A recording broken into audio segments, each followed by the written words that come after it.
Olá, estamos aqui para mais um programa Rosilma Roldan e os Jovens Pensadores.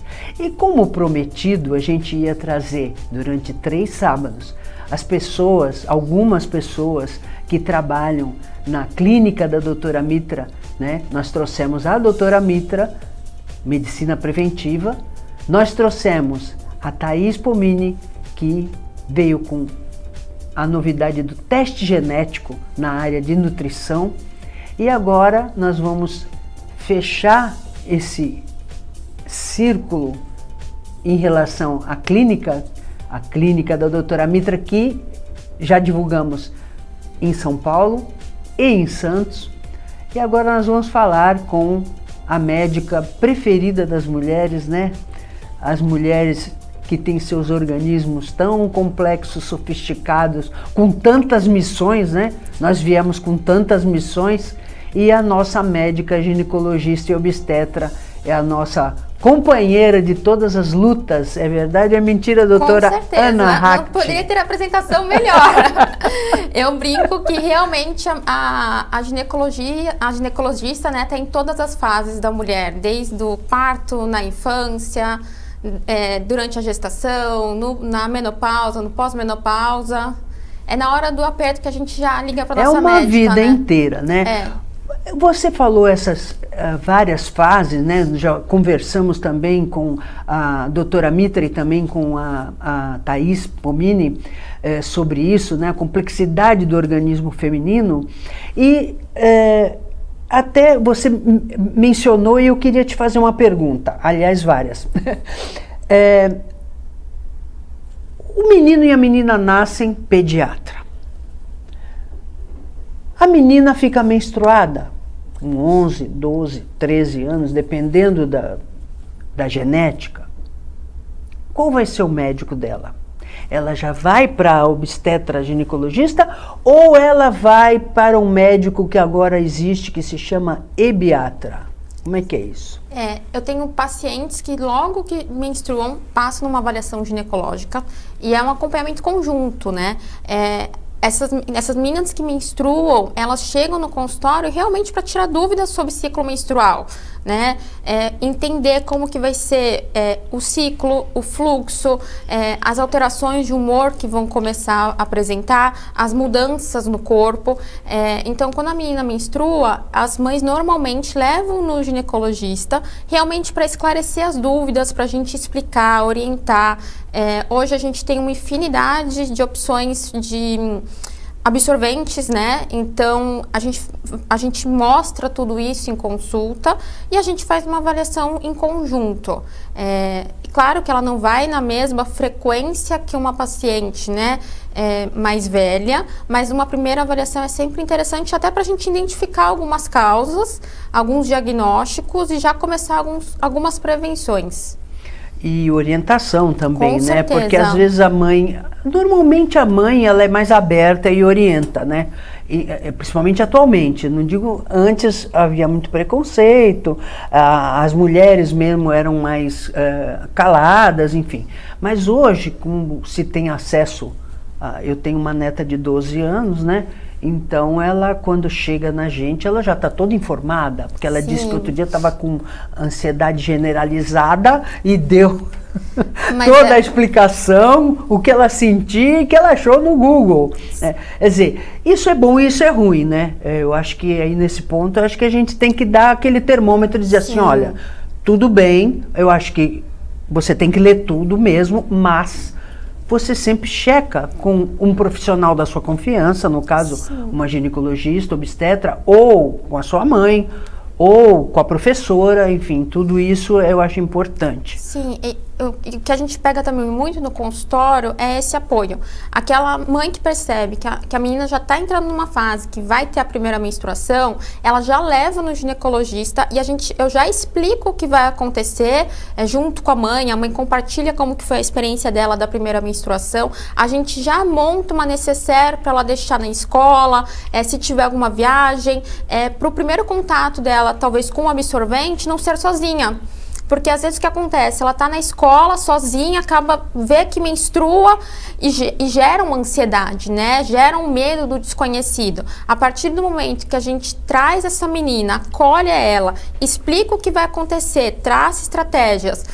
Tem até calcinha menstrual que a gente já deixa junto com essa necessaire, com esse kit que a gente brinca de primeiros socorros, né, da primeira menstruação, e a gente já deixa tudo organizado. Ó, se acontecer, vai estar aqui, vai estar tudo arrumadinho, você só pega, comunica alguém, me avisa, e a gente vai traçando. Eu falo muito no consultório que informação é poder. E você ter informação de qualidade é essencial. Tanto que quando a paciente sai do meu consultório, eu falo, ó, a gente vai conversar, você vai chegar em casa, vai ter um monte de dúvidas. Porque aparece, né? A gente vai pensando, questionando, e é natural isso acontecer. Eu já deixo alguns links que eu sei que tem informações de qualidade para ela, quando chegar em casa, ler, conhecer mais sobre o assunto. Lá na clínica, todo mundo tem um fácil acesso de conversa.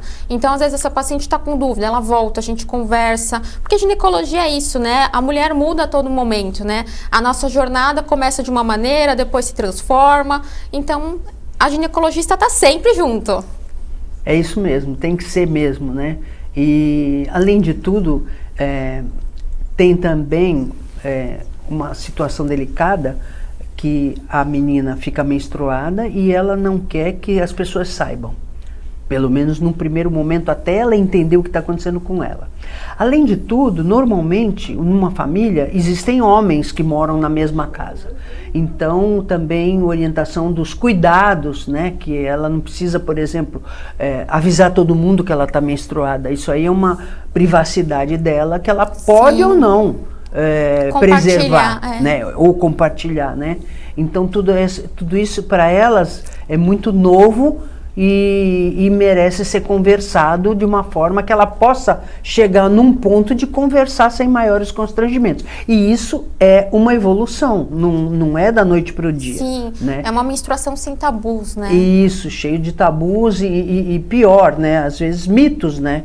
Muitos mitos, enfim. Eu me lembro muito bem quando eu fiquei menstruada a primeira vez, ou as primeiras vezes, existem mitos que hoje nem se fala mais.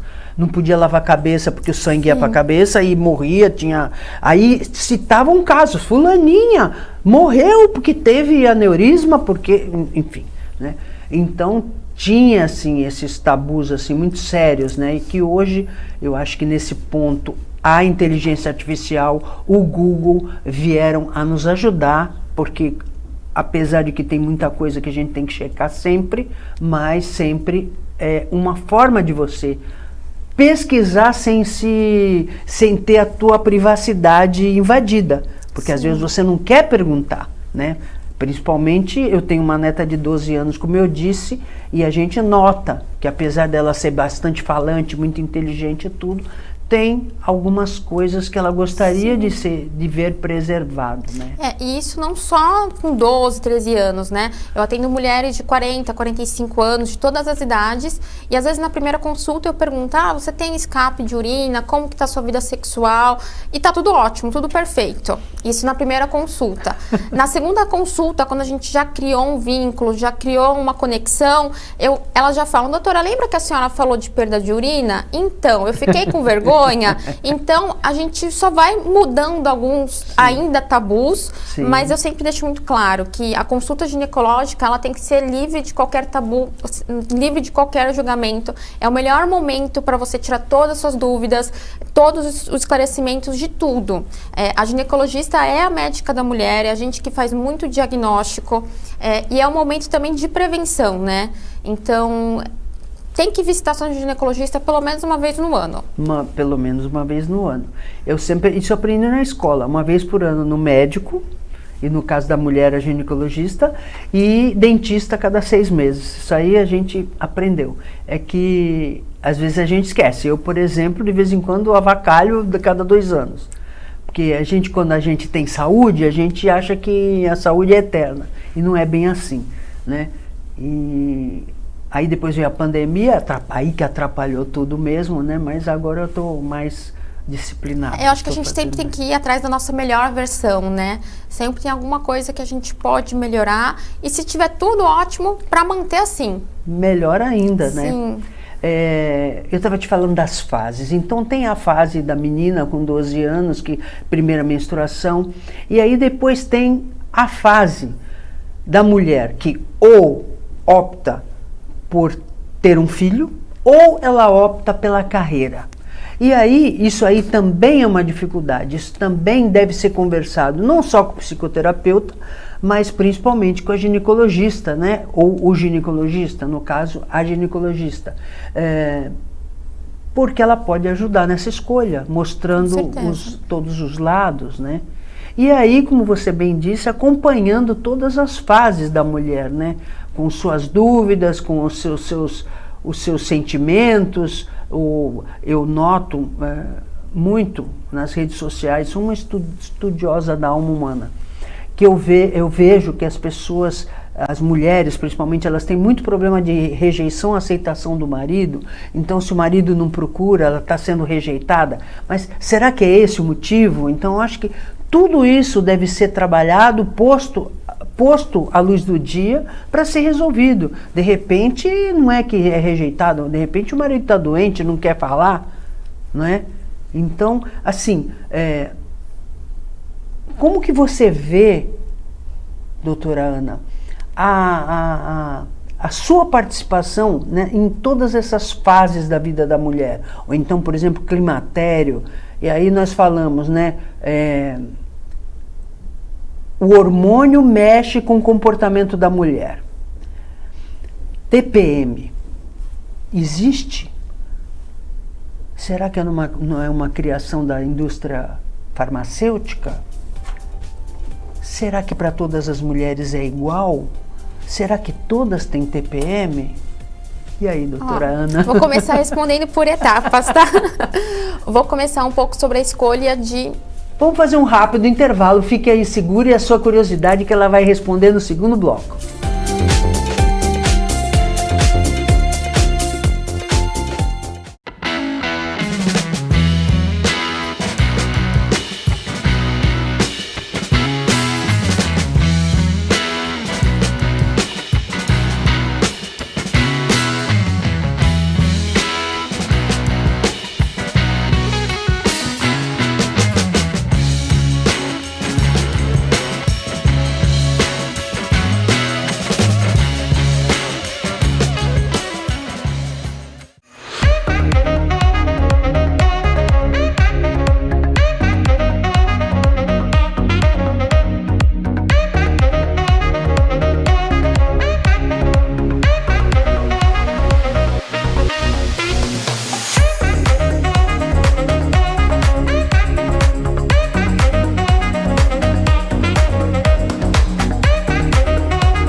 Acompanhe a nossa programação 24 horas ao vivo pelas operadoras de TV a cabo, pelo nosso portal e aplicativo oficial, digitalmente via simulcast e nas maiores plataformas de streaming.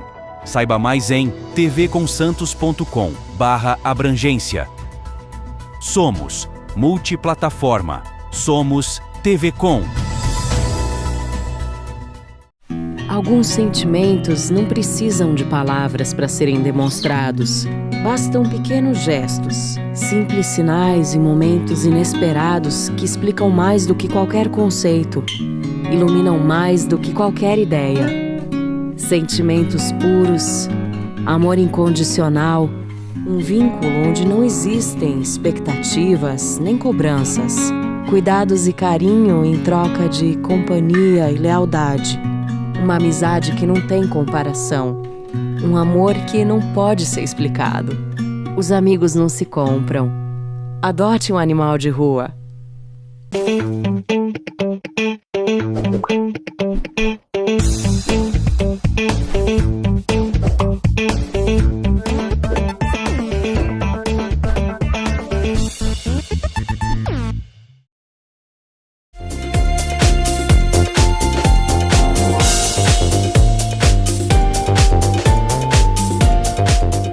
voltamos com a palavra doutora Ana Hacht. Como é que é isso, doutora? Vamos voltar, vou falar um pouquinho por etapas, tá?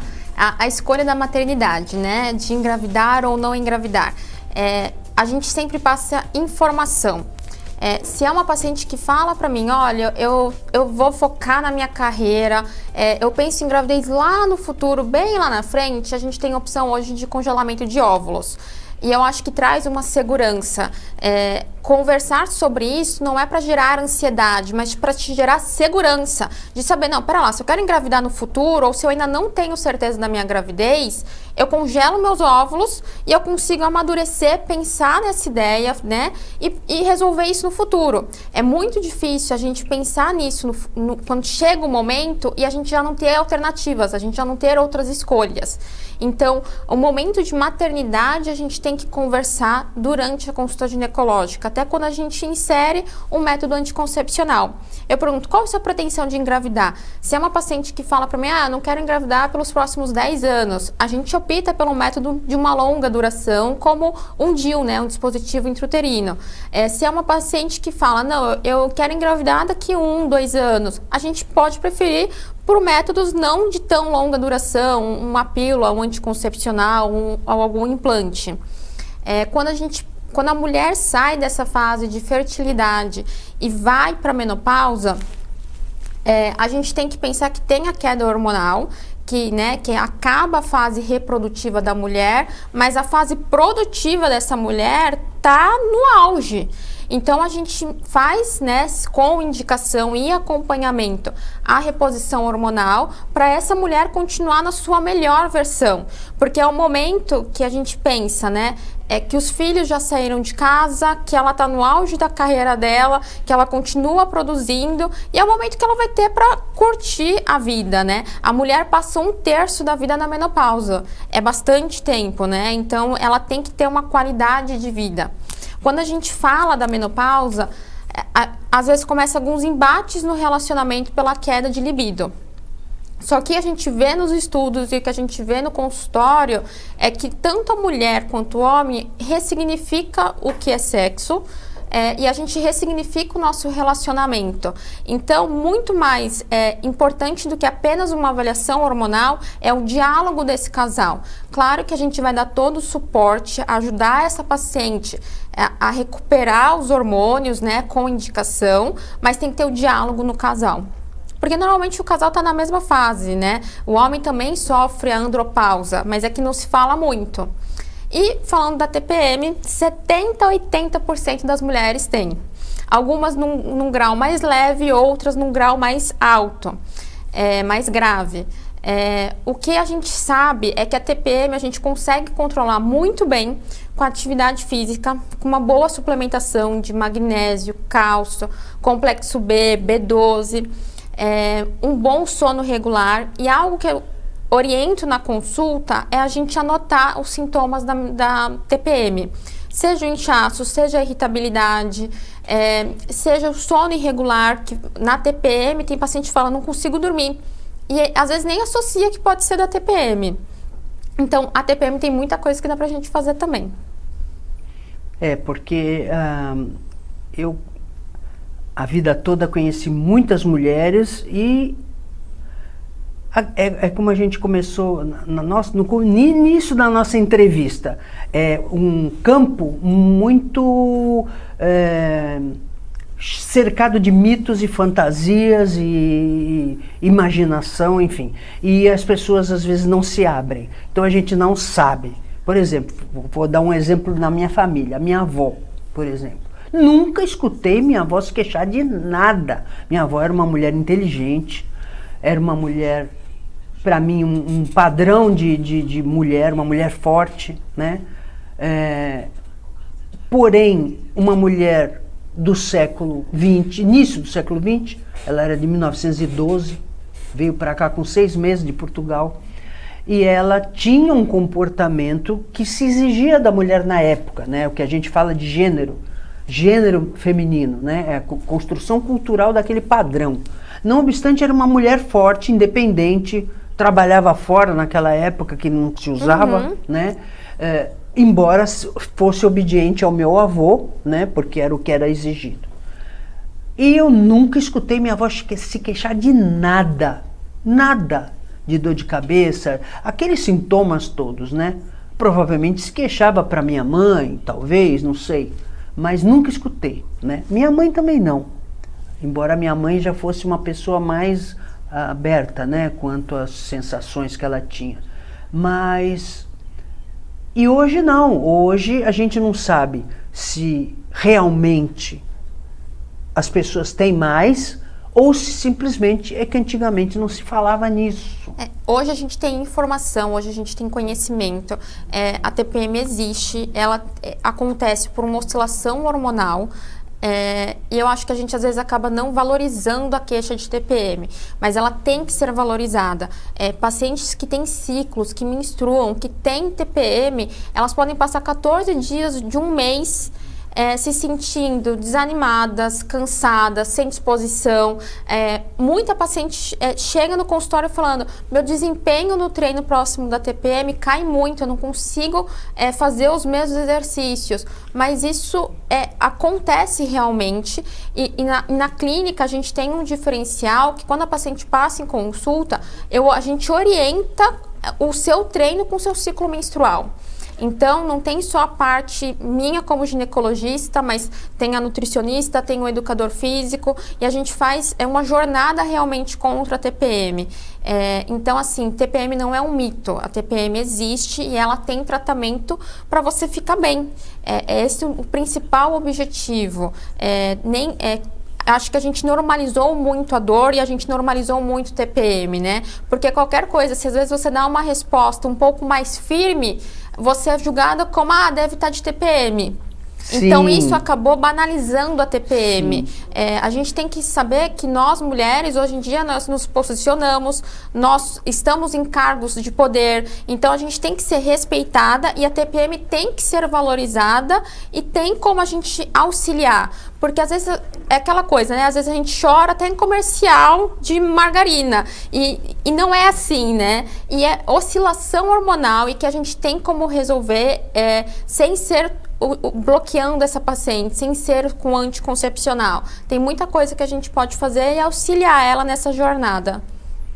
E sofrer menos, né? Com certeza. Porque antigamente sofrimento era uma medalha. E hoje não se entende mais assim. Não é necessário que você sofra em certas situações, podendo sofrer menos, né? Ou até nem sofrer. Sim, ter uma vida plena. É uma evolução da própria encaramento da abordagem médica, né? Sim, e até da própria medicina, né? Hoje a gente consegue fazer muito mais diagnóstico, hoje a gente tem muito mais opção, muito mais conhecimento. Então, assim, se eu puder dar uma dica para o pessoal de casa que tem TPM, anotem seus sintomas, anotem se você fica um pouco mais inchada, se você fica um pouco mais melancólica, mais irritada, tentem identificar sintomas. Porque às vezes a gente fala, eu fico irritada, mas tenta coincidir se é com o seu período pré-menstrual. E aí a gente consegue abordar, né, montar uma estratégia para melhorar essa qualidade de vida. Ou então, essa pessoa pode passar por várias situações bastante irritantes e que ela resolve engolir, porque não vai ficar reclamando o tempo todo. E quando está mais sensível, aí aproveita e reclama de tudo que ela passou no mês na mão daquela pessoa. Mais ou menos isso, né? Não é a TPM viabilizando a comunicação. Tem uma paciente que falou um dia para mim assim: doutora, TPM para mim é tempo para meditar. E eu falei: olha, não deixa de estar errado. Isso mesmo. Queria que nós temos mais 2 minutos e meio de programa, que você terminasse com a menopausa. Do mesmo jeito que você falou, a TPM, se realmente todo mundo passa pela menopausa de forma parecida, ou se não, e se tem jeito para as pessoas que sofrem mais, sofrer menos. Com certeza tem jeito de sofrer menos. Se Deus permitir, a gente tiver a sorte, a gente vai chegar na menopausa e chegar muito bem. que nem na TPM, né, a gente também faz uma estratégia, faz uma individualização, avalia as principais queixas, às vezes as queixas mais frequentes, né, são os fogachos, que são os calorzões, e a queda de disposição, a queda de libido, e a gente faz estratégias, né, para melhorar todas essas condições. A reposição hormonal é uma das maneiras, mas a gente tem que avaliar a parte cardiovascular, avaliar a parte, né, laboratorial, avaliar a parte de osso, e para a gente entrar numa menopausa bem, a gente tem que focar no nosso ganho de massa magra, no nosso estilo de vida. Então, para você ter uma boa menopausa, parece clichê, mas é o que funciona. É uma boa alimentação, é um bom sono, é atividade física. Os estudos mais recentes que tem associam massa magra com longevidade. Então, se você tiver uma boa reserva de massa magra, você com certeza vai passar pela menopausa de uma forma mais tranquila. E se não deu tempo de fazer uma boa massa magra, a gente dá um jeito também. Isso que eu ia perguntar, mas e se ela sempre ficou distraída aí, criando filho, atrás de filho, e aí não tem muita massa magra, ainda dá tempo? Ainda dá tempo, o importante é a gente identificar e a gente fazer realmente a estratégia para essa paciente ficar bem. Doutora Ana, fala rapidinho que nós estamos terminando o programa do seu e-book. Isso, eu tenho um e-book que está nas redes sociais, que é a Jornada da TPM. Então, se você tem alguma dúvida, alguma curiosidade, ou quer passar pela TPM de uma forma mais tranquila, eu tenho certeza que o e-book vai te ajudar. Obrigada pela presença. Eu que agradeço. Obrigada por ter compartilhado tanto conhecimento. O programa está aberto para cada vez mais. Eu te espero na clínica, hein? Pode deixar. Pode deixar que eu ganhei uma clínica de presente. Muito importante compartilhar conhecimento, como você disse, informação é poder, conhecimento é poder, e o nosso papel aqui dos Jovens Pensadores é trazer tudo isso para você. Espero que vocês tenham gostado do programa de hoje, esperando estar novamente com você sábado que vem às 15 horas, com reprise segunda-feira às 17h30, lembrando que pomos tudo no YouTube, no canal Jovens Pensadores, para você assistir e rever quando quiser. Até o próximo programa, se Deus quiser.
Acompanhe a nossa programação 24 horas ao vivo pelas operadoras de TV a cabo, pelo nosso portal e aplicativo oficial, digitalmente via simulcast e nas maiores plataformas de streaming.